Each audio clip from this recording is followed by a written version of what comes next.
Kapil Sibal.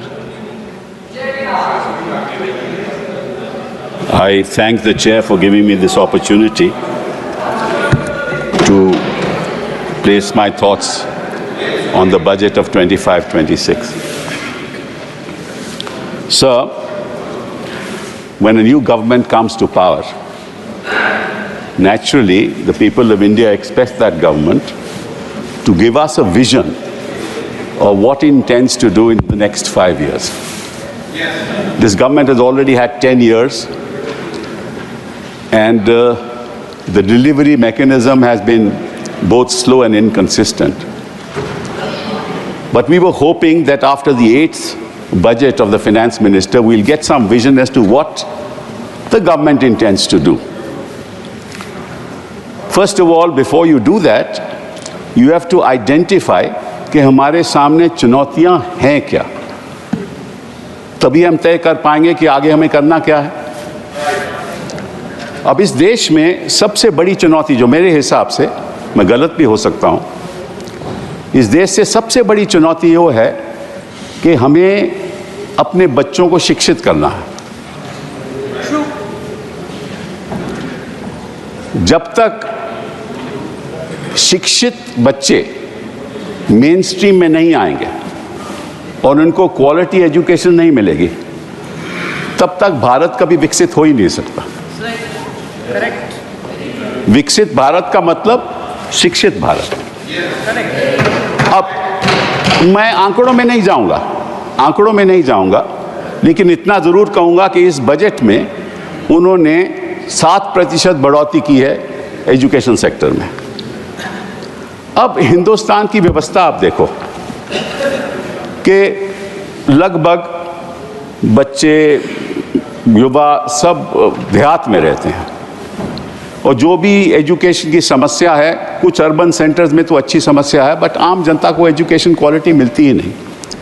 आपको मालूम है कि असर रिपोर्ट का ये रहा, उन्होंने कहा कि भाई जो 5वीं के बच्चे हैं वो दूसरी क्लास के सबक नहीं पढ़ सकते, मैथ्स नहीं कर सकते।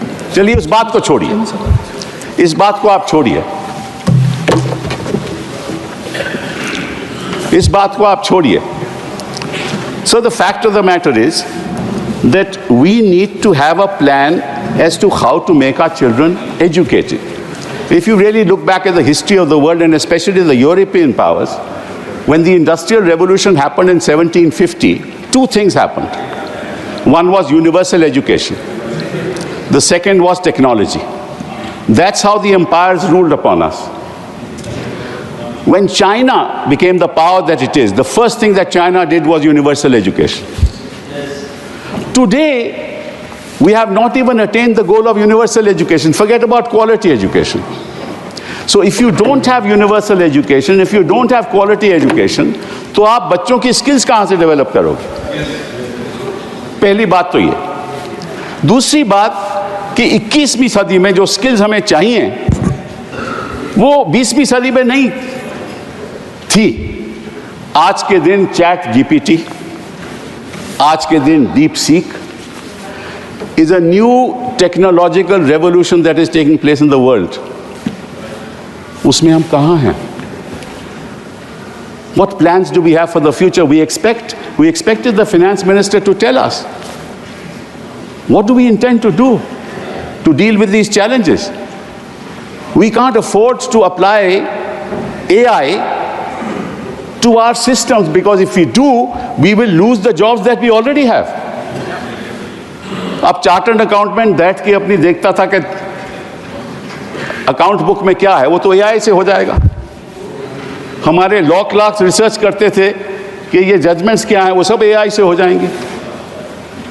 और जो सॉफ्टवेयर टेक्नोलॉजिस्ट थे, उनके कई सॉल्यूशंस एआई से निकल आएंगे। And the result will be that where we have jobs, we will lose jobs.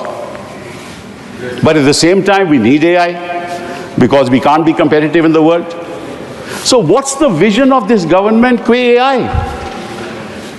All that the finance minister said was that we are going to set up 100 centers of artificial intelligence. But first understand what artificial intelligence is and what it can do.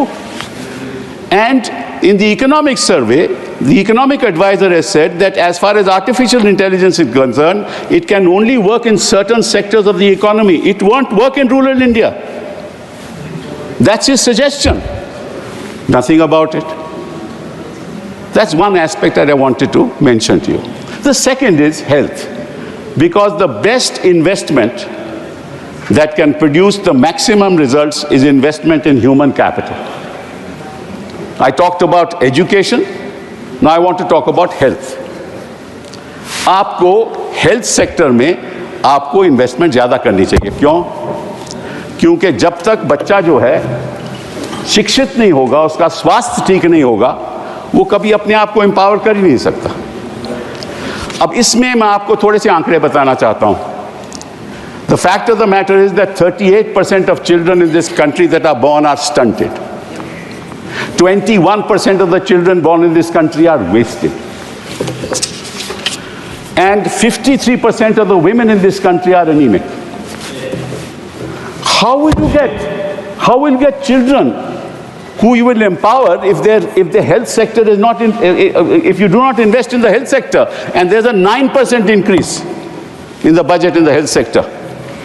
And that also because they want to create 10,000 new medical seats. That's not the solution to India's problem. The two biggest challenges facing this country are education and health. This is just one aspect I want to talk about. The second, and हम रोज बात करते हैं कि हमारी $5 trillion economy हो जाएगी, जल्द हो जाएगी, अब 2024 में हो जाएगी. अब तो उन्होंने कहा कि 2027 तक नहीं होगी. बट 5 ट्रिलियन इकोनॉमी का मतलब क्या है? ये एक गुमराह किया जा रहा है. Sir, a $5 trillion economy is going to happen in this country in any case. And I will show the finance minister that even if she does nothing, this country will grow at 6%. It will grow at 6%, even if she's done nothing. Don't laugh. It's a serious issue. I don't laugh at it. It's a serious issue. This country has been growing at 6.3%, 6.7%, and it will continue to grow. But what we need is a growth rate of 8%. What we need is double-digit growth. What is the vision of this government to attain double-digit growth and attain 8% growth? And I'll tell you why I'm saying this. I may be wrong. I'm only here to have a discussion. I may be wrong, sir, but the fact of the matter is, if you look at the economies, look at the BRICS economies, our per capita income is $2,540 is our per capita income. If we compare it to the BRICS economies, Russia's per capita income is $14,000. China's per capita income is $13,000. Brazil's per capita income is $11,000. South Africa's per capita income is $5,970. And we are $2,940. And we will be a $5 trillion economy. What's the point of these numbers? That's why I was saying that with the growth of 6%, you will reach there, and you will reach there in 2027. I'll congratulate the finance minister. But how do you empower the young? How do you make per capita income in this country $14,000, $13,000, $10,000? You have no vision for it. That's really the point that needs to be looked at and discussed on the floor of this house. Let me, sir, tell you another thing, which is even more important. And that is, sir, that we have certain external challenges that we'll have to face. You just saw Trump has announced that there's going to be a tariff on steel imports. Luckily, we don't export too much of steel. But the fact of the matter is that while the Prime Minister is going to America and will certainly have a dialogue with Trump, there are some imponderables that may happen in the course of time, and as a country we have to be prepared for it. Assuming that you impose a 5 or 10% tariff on software exports. I'm just giving an example.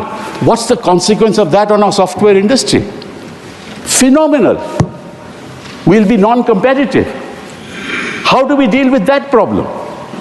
Now, these are the issues that I expected the finance minister to deal with in the course of our budget presentation. But we're talking about allocations today. What did the economic advisor in the survey say, sir? I'll just point that out. He said, roll back regulations. Do you see a bit of that in this budget? No rollback of regulation. He said, get out of the way. But you're coming in the way. You're always in the way. Then he said, change your operating procedures. What are these operating procedures? In India, the operating procedures, I'm not saying this, it's in the economic survey, that a person is proved guilty, is guilty till he is proved innocent. That's what the economic survey says. I don't say it. He says change that. Change that to what? That a person is innocent till he is proved guilty. Why has the economic advisor said this to you? Because he knows that the kind of principles that you are following, our big industry is running away. Our high net worth individuals are leaving this country because when you proceed against them, you proceed on the basis that you are guilty till you are proved innocent. Yes, yes. That's a very dangerous trend that is happening in this country. Then, sir, he also said, make our economy competitive and innovative. Now, how do you make your economy competitive?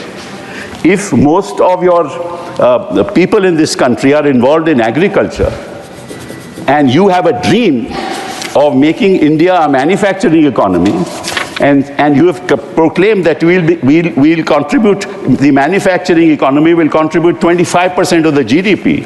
The fact of the matter is that whereas it was 16% of the GDP earlier, it has come down to 15%. 12.9%, my learned friend corrects me. In other words, your manufacturing, the GDP has decreased. Now, if you do not become a manufacturing economy, how will you become competitive? And what has the finance minister said about the budget on that? Nothing. How do you become innovative? You only become innovative if you put money into R&D. The money that is put into R&D in US is $650 billion a year. In China, it's $500 billion a year. And what is it in India? $50 billion a year. Unless you invest in R&D, you won't create. Sir, I just want to give you an example. Take this mobile phone. Now, this mobile phone, actually the hardware is in somebody else's hands, the Europeans' hands. The software solutions are produced by us. Now, the software is sold to the owners of hardware. So that software ownership goes to the hardware company. And then that company allows you to use the phone and charges you for the software. That's what it is. They give you a license fee. All right, you're using my phone, you pay this much. This is what is happening. Sir, I was Minister for Telecom. I asked my the telecom industry, what is it in the telecom sector that you manufacture? Nothing. They're service provider. They don't manufacture anything. Your routers, everything is manufactured from abroad. How are you going to become competitive? What's the vision of this government? What's the vision of this government in the finance bill, in this budget, as to how we'll compete with the rest of the world? This is a very serious issue, sir. Now I'll tell you, sir, there's another thing that I want to mention. That is that he said that now we have to deal with domestic growth. Don't rely on growth through your external exports, because you need to give more money into the hands of the people of this country. And on that, sir, I just want to point out very, very interesting data that in fact, sir, there are about 8.09 crores in this country people who pay income tax. Of those 8.9 crore people, about 4.9 crore actually pay tax, zero tax. And you are left with 3.19 crore people who actually pay tax. So with 140 crore people in this country, 3.19 crore people pay tax. So give me a few minutes more. Few minutes. Just 3.19 crore people pay tax. Please now, conclude. of the 3.19 crore, that is 2.2% population of this country. So, you can have two inferences on that. एक तो कि कई लोग tax ही नहीं देते, तो पकड़िए फिर उनको, और उनके पास इतना पैसा है ही नहीं कि वो टैक्स दें, तो उनके हाथों में पैसा दीजिए। आपने दोनों चीजें नहीं की। और रियलिटी है sir that 50% of income group spend of income. Thank you, sir. But 2 minutes, just 2 minutes, sir. 1 minute. Okay, fine. There's a report of 2023 Oxfam report which says survival of the richest, the India story. What does it say? The bottom 50% of income group spends a higher percentage of their income on indirect taxes than the 40% and the top 10% combined. The bottom 50% of the population at an all India level pays 6 times more indirect taxation as a percentage of income compared to the top 10%. And what do you do? What have you done? You have not given any money to the bottom 50% of the people. So, sir, I'll just conclude now by saying only one thing. Don't sell dreams. Give us a dream. Mr. Chidambaram gave it. Give it to us. Thank you. We want a dream budget. Thank you. We want India to move forward. We will all support you if you have a vision as to when India and how India will move forward. Thank you. And we all hope that that dream budget will come. Thank you. Stay ahead with our cutting-edge news app. Instantly access the latest shorts in just 1 minute and breaking news in just 50 words. Download now for a smarter, faster news experience.